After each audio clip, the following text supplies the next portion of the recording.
Welcome to Inside the Firm, a podcast dedicated to small business owners and hosted by entrepreneurs, Alex Gore and Lance Cayko. Each week, they take you on their journey of how to start, run, and grow a business by bringing you inside their architecture and real estate development firm. Get a behind-the-scenes tour of how these business leaders manage their clients and foster company culture while creating new and innovative projects. And now your hosts, Alex Gore and Lance Cayko.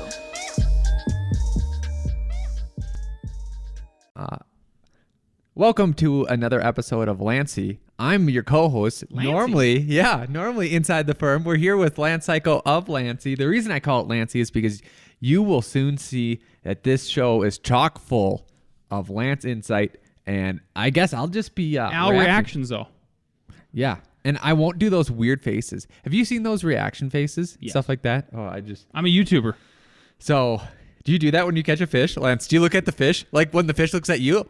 Do you look at the fish like, oh, I can't believe I caught this fish when I set out to do and kind of geared my whole life around and the whole weekend around and have equipment and planned it and even have cameras? Like, oh, do you do that? What would this just proves that I'm not sure Al has been watching Fishing with Lance, because otherwise he would see. I keep looking up catchy and I'm not getting anything. Exactly. There you go. There's the problem. So I guess I'll never know. That's the issue. Speaking of watching cool videos, if you want to watch cool videos, learn something that helps you out in your job. And when you are good at your job is more pleasant, which means your life is more pleasant. Check out RevitRocketship.com. Check out what we have to offer. It is basically building you up. Some people that have been using Revit for a long time, you're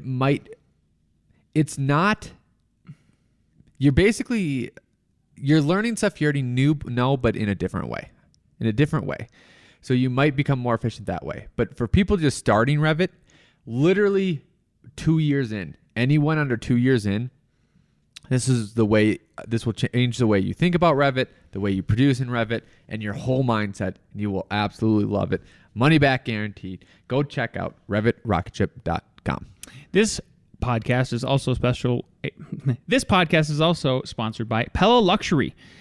You need to check out PellaLuxury.com/the firm today. Why? Because you've never experienced a brand like Pella Luxury before. I promise you, the collection of brands within the luxury division of Pella are the conversation starters, the pioneers of the industry who provide window and door solutions to discerning architects, the building industry, and beyond. They have decades of experience creating things no one else in the world is creating, and the collection of brands are brought together to complement and build on one another. They don't push beyond the limits, they set them. Explore PellaLuxury.com/the firm. That's PellaLuxury.com/the firm today. Check those guys out. We've checked them out, obviously, and they're going. One of their brands is actually going into a project that Alex is building, so we're excited about that. Also, with project conditions changing and limited time to get things done, it's good to have information at your fingertips. ArcCat.com provides architects, engineers, spec writers, and contractors with the most comprehensive libraries of building product content and design so you can access it quickly and efficiently.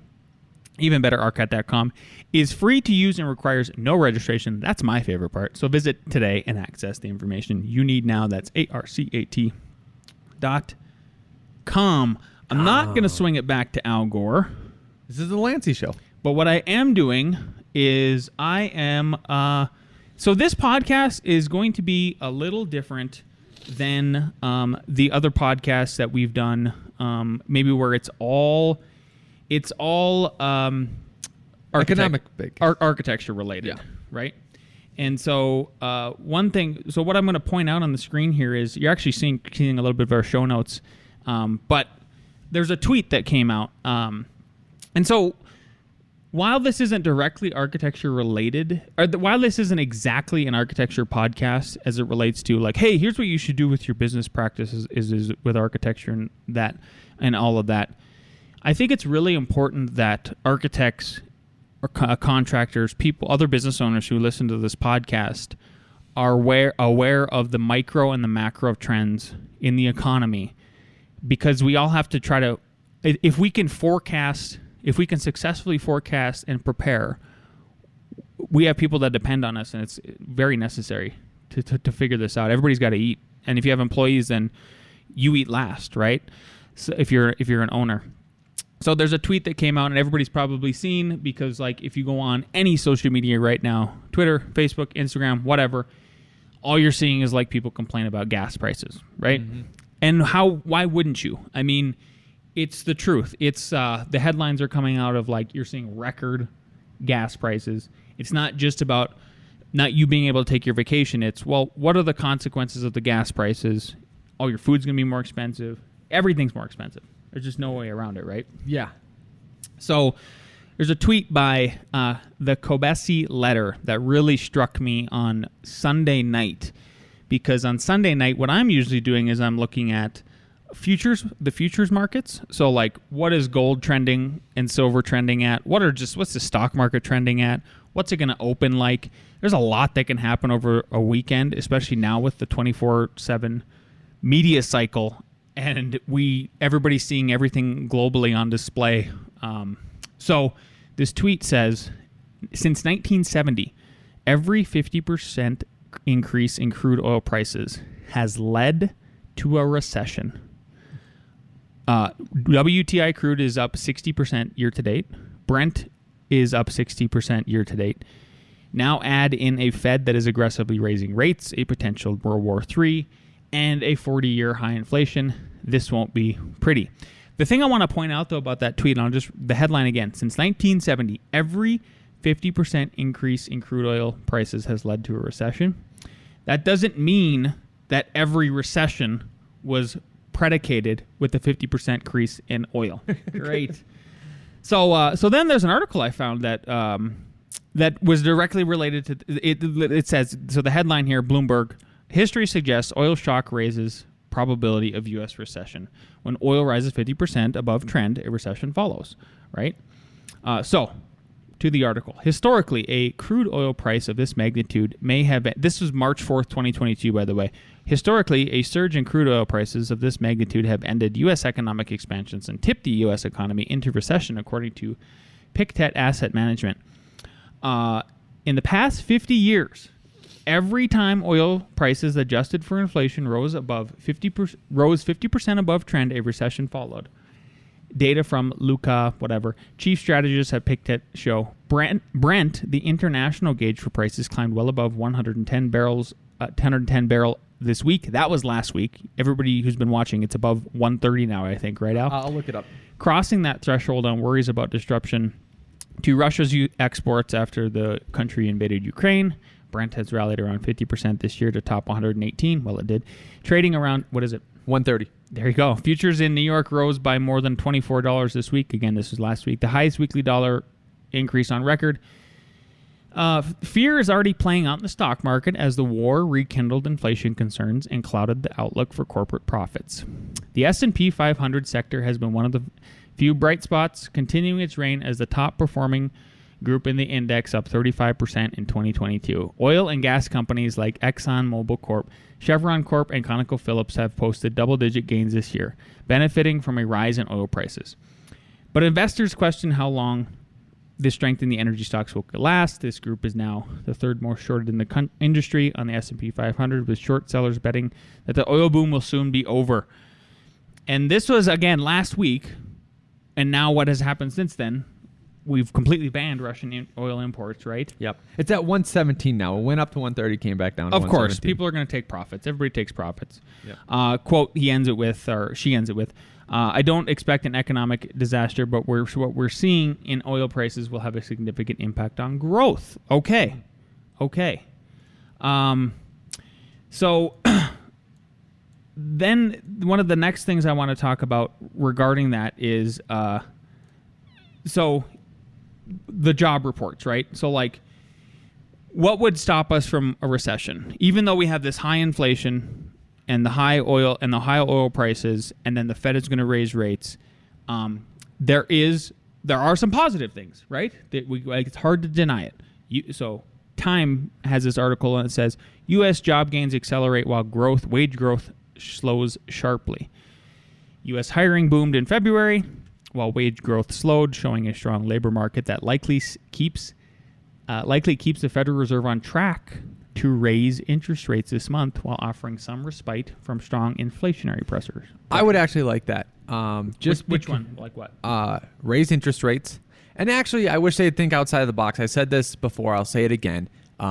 Interest borrowing rates probably on houses shouldn't increase. The amount that a person can get should probably be lowered. And that sounds punitive to people, but actually not. It would bring down housing prices. Obviously, supply has to go up. We've talked a lot about that. The reason why I would like that is because I think the solution is actually a little bit of pain now, or else we're just gathering up. We keep pushing pain down the line, and we keep pushing it down. We keep kicking the can down the road. Correct. That it's going to be so big that it might blow everything apart. And maybe that's how things need to happen.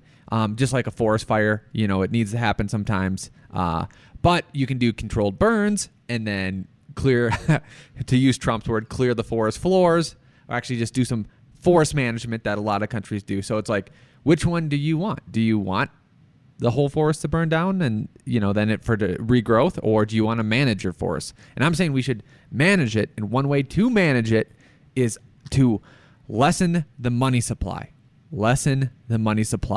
Because if not, you're just, the dollar is already in jeopardy. I didn't know if you wanted me to go off on a tangent, but it's in jeopardy, and there's a financial war happening right now. And it might not just be, we're in another Cold War. It might be like World War II, where a new power takes over, even just financially. If it's just a financial power. Exactly. Yeah. Yep. And it could be China. They're on trend. Like, if you look at trends, China's on trend to be the biggest country economically, stuff like that. So when does that transition happen? How does it happen? Because it happened to the British, right? Germany started World War II. The British they were the superpower. Yeah. They technically won. They sacrificed more lives, did a lot of battles. Russia obviously did their part over on that side too. But they weren't the superpower, even though they were the superpower to begin with, and they won. They were the superpower to begin with, and they won the war. But after the war, it was dollar-dominated, yes, and then Russian rivalry. Yeah. The victor went to where the money is, and that's the whole point of why this is a sort of a special episode. Is I just want to focus in on the money, and I just want to it's so important to understand the money and who's controlling it, who's making it, and because it controls everything. Everything is predicated on this. Yes, there's no way around it. Yep. So back to the article, U.S. hiring. It's a non-farm payrolls increased 678,000 last month, the most since July. The unemployment rate edged down to 3.8%, and average hourly earnings relatively changed from the prior month. So wages are starting to see some stagflation there. The median estimate in a Bloomberg survey of economics called for a 423,000 advance in payrolls, and for the unemployment rate to fall to 3.9. So their estimates were off. The market is better. Here's where the Fed comes in. So the employment report, the last the Fed will receive before its March 15th to 16th meeting. This is a critical date. So we're recording this on, this will be published on, let's see here. Today would be, if you're listening to this and you listen when it published, would be March 11th. Very critical, because March 15th to 16th is when they're going to meet. And the idea, everybody's been talking about, that what they're thinking about doing is raising the rates by 25 points. So what does that mean? Al already touched on it. We need to raise the rates. The whole idea with them raising rates is they're trying to tamp down inflation. Yep. They're trying to control the runaway inflation. And so you've heard these numbers of, we have inflation of 7.5%. If you're seeing gas go up by 50 cents to $1 in literally a couple days, if you're seeing real estate increase by 20% year over year, if you're seeing stuff like that happen, I think you are probably of the same opinion of me and maybe Al, of that, I think the 7.5% is not real. It's probably much higher. Exactly. That's a low number. That's a low number. Exactly. Yeah. So what happens when the Fed raises interest rates? Okay. I've got a different article here from Forbes Advisor. And so let's just examine that, okay? So what happens when the Fed raises rates? When the Fed raises when the Fed raises the federal funds rate target rate, the goal is to increase the cost of credit, right?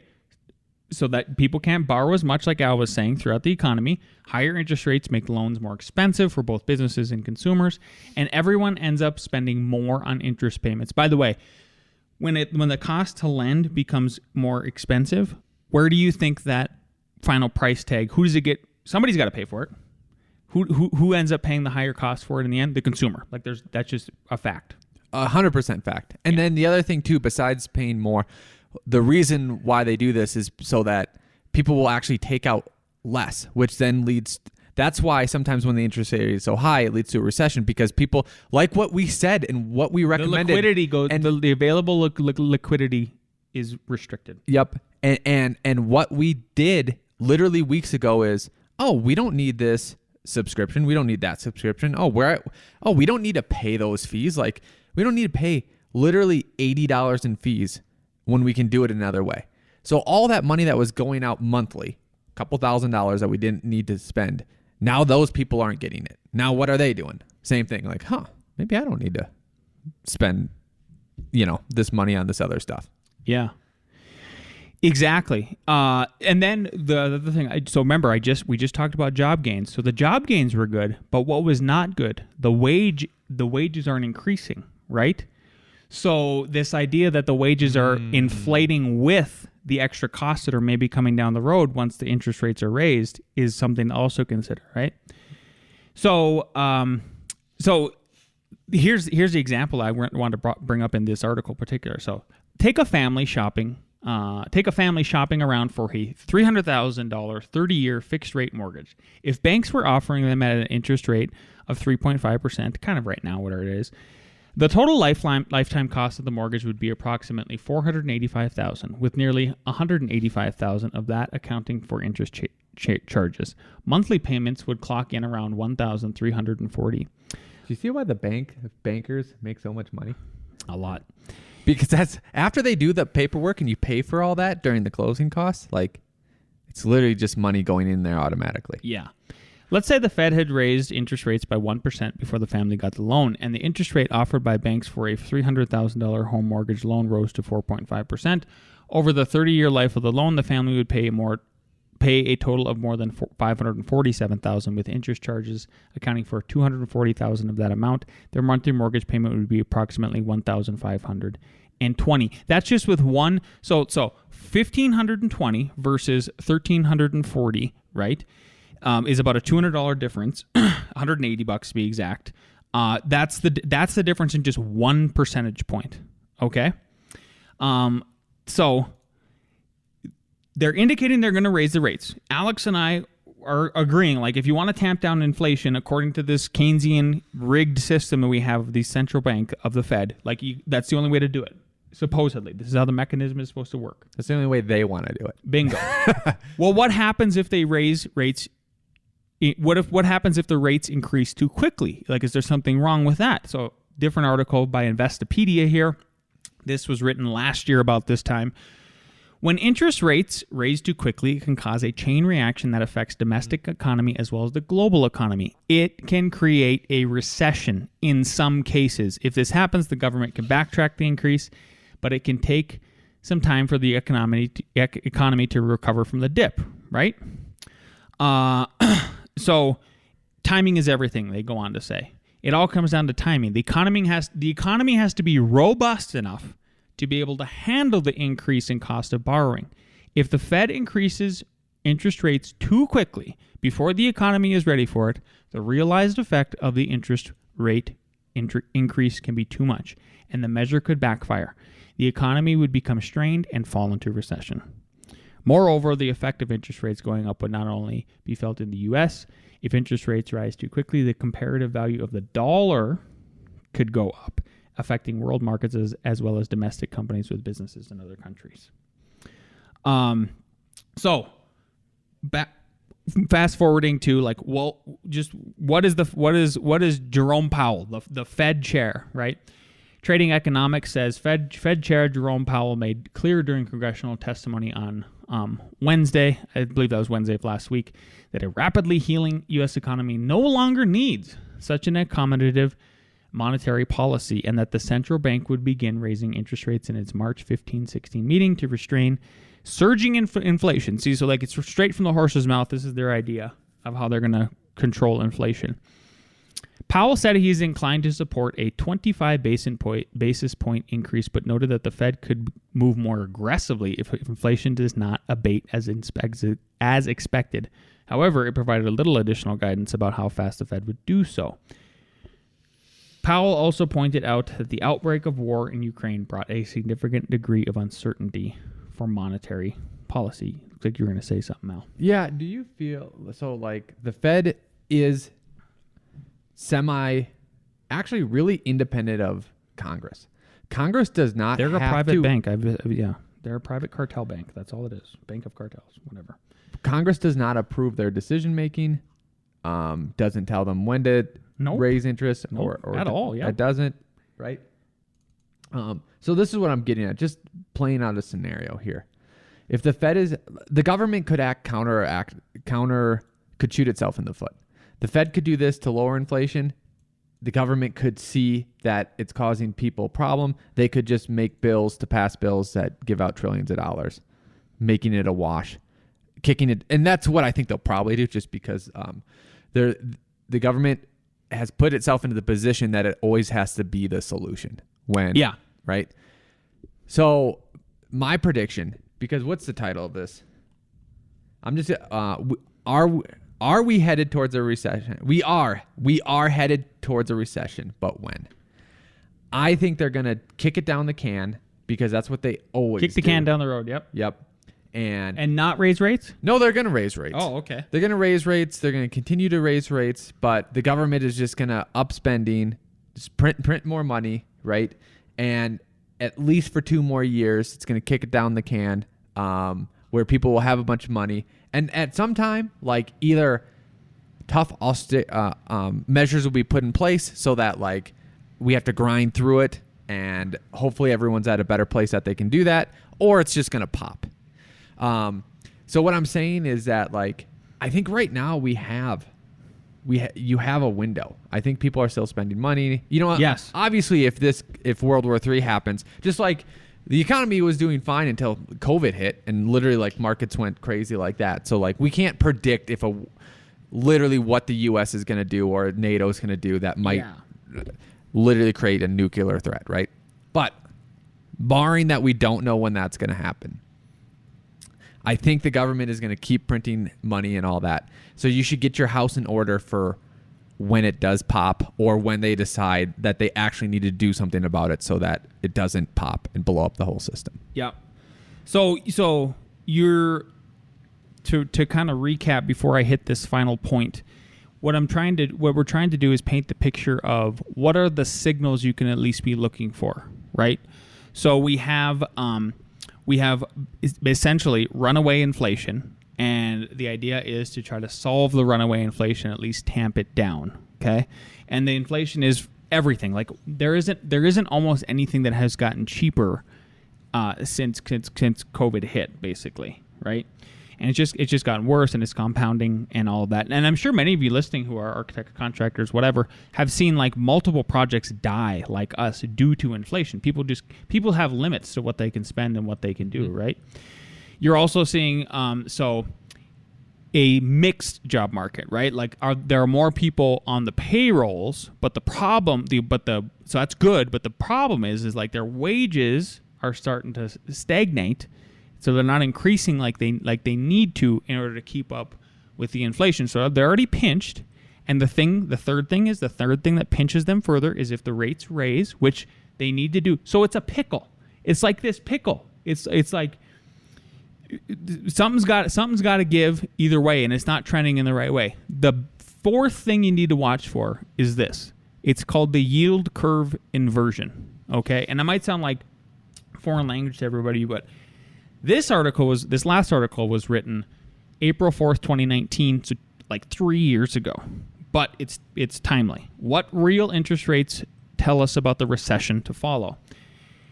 Can economists say anything about the severity of a recession before it starts? This blog post argues that long-term real interest rate levels before recessions exhibit a correlation with the severity of the recession, measured in terms of its duration or its impact on macroeconomic variables such as the unemployment rate.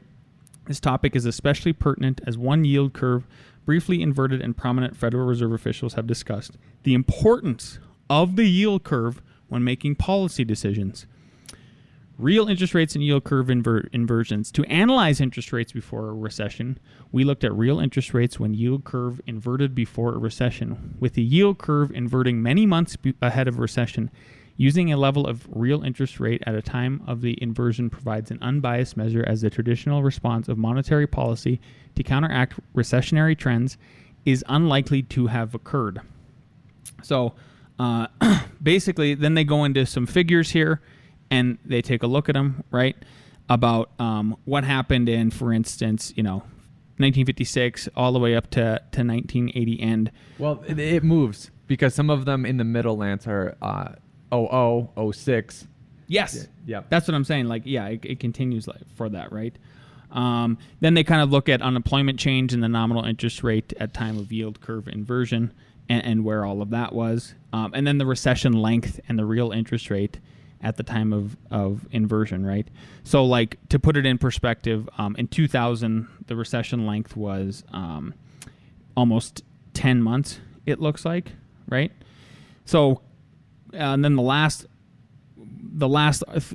table they have here is unemployment change and real interest rate, and like what the difference was once that all happened. So basically, I don't know so we started out talking about, okay, when oil increases in cost by 50% year to date, every single time that has happened, there has been a recession. But not every recession was predicated with that, supposedly. Like, Al kind of was counteracting me there, but what doesn't matter. The yield curve is another metric to look for, because I don't know the percentage. I don't know if you could do an analogy like that like the oil one, where you could say, like, oh, every single time the yield curve has inverted. No. But just watch for it is what I'm getting at. Go ahead, Al. Well, this is what it's saying, too. The first graph, let's just dissect the first graph. Nominal interest rates at time of inversion. So the interest rates, let's just take the 00 recession. Yep. Was at 6%. Yep.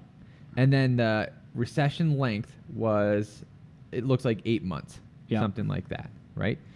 Now, in 78, the interest rate was at 8%. Yep.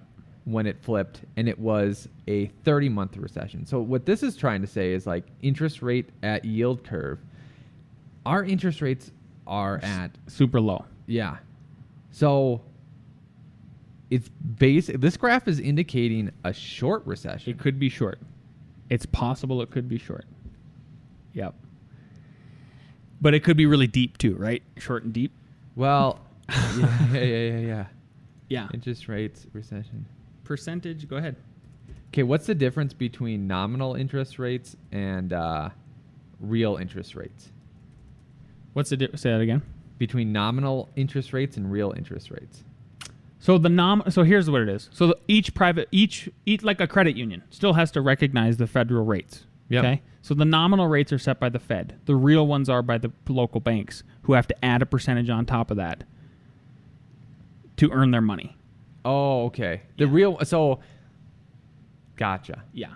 Gotcha. Yeah. Well, here's what. Then that second graph says, do we know what the real interest rates are right now? Like, if it's the bank adding on top of a percentage? You just go to I don't know, when's the last time you got a loan, Al? Oh, a while ago. It was like 2.75. Yeah. I'm trying to look up, because I'll tell you what this is. The I think it is the third graph is saying, basically, if the banks add a little, not a lot, but a little to the interest rates, the curve is inverse. It means that the recession will be longer. Yeah. So here's the final indicator to look for, okay? This will probably get this. If you couple all of that together and you're trying to forecast, nobody can predict exactly when. We just know that it's going to happen at some point. Like, what it goes up must come down. We've already talked about in previous episodes about how basically all the PPP loans and all of the spending put a Band-Aid on the very short downturn that we had with COVID as far as a recession, right? You saw the stock market like tank. Remember that when we did the 2 weeks flatten the curve thing? The final thing here, I just looked up, I Googled percentage of recessions led by yield curve. And a white paper comes up. And on the second page of this white paper, if you're following along with me here, Table 1, estimated U.S. recession probabilities for Probit model using the yield curve spread. So if the yield curve spread is at, with this one that they gave an example of, if it nears negative 2.4, you have a 90% probability of a recession. If it goes back into the positive of 1.21, and I actually don't know the mechanics behind all of this. I'm just saying you don't even need to know it either. Like, you don't need to go further than this. Just understand these baseline indicators for where things are at. So that's, I just wanted to touch base on all that stuff. Sounds good. Give a little information. Here's one piece of homework I would give everybody, and that is I challenge you to go to YouTube and to look up just search the Forgotten Depression. And then after that, I want you to watch the Great Depression, some YouTube video, and analyze for yourself the difference between the two different governments, because it said 10-year difference between both governments. One, the Forgotten Depression, which nobody hears about this. Like, they don't talk about this in the history books. It's real. It's 100%. Check out the Forgotten Depression and see how the government responded to that depression versus what happened later on in the 20s, early 30s, and how the government responded to that depression. Which one was longer? Which one was shorter? And moving ahead, if we are going to hit a downturn, it's recession or depression, it's up for debate. Like, at some point we have to pay the piper, like Alex was saying. Like, we have to pay for all of this spending in some way. Like, pain is coming. Judge for yourself which one is the better solution. And I believe we finally have somebody back to join us. Nick with Nick Reads. Hello, best friends. I hope you all had a great week this week. A reading. The greatest threat facing America today is the disastrous fiscal policies of our own government, marked by shameless deficit spending and Federal Reserve currency devaluation. It is the 1-2 punch, Congress spending more than it can tax or borrow, and the Fed printing money to make up the difference, that threatens to impoverish us by further destroying the value of our dollars. Ron Paul. Toodles. Yep. And because why that's such a great threat is because every empire that financially weakens does the same thing. And everyone sees that. Think about the government as a household. Oh, I'm going to keep spending more money than I have and then print more money to make up with it. You're going to stop doing business with that household. That's literally what happens. And it's that simple. Yet they don't want to do it because you get reelected and you look better when you give people money. You heard it there. So thanks for listening today. We know this was a little bit different of a podcast, and there's always light at the end of the tunnel too. The light at the end of the tunnel is you figuring out how to navigate through this. If you listen to the last couple episodes, we talked about what we're trying to do at our firm, become lean and mean. Don't get, I know everybody's super busy right now, and we're seeing all kinds of, more building happen than maybe almost ever, especially in my career, Alex's career, your career. So you're stuffed, you're busy, but don't lose sight of trying to stay lean, mean, and prepared for what's ahead, whether it's good or bad. And you know what? Maybe this won't happen. Maybe none of this happens. Maybe they won't raise rates and it won't crash the economy because people are able to spend less. Maybe they'll just print even more money and we'll just keep the party going. I don't know. It's totally possible. Sure. But we thought it was worthwhile. So thanks for watching. Thanks for listening. If you listen to this on iTunes, please leave us a 5-star review. If you're watching on YouTube, make sure you like, subscribe, share with your friend, and we'll see you next week.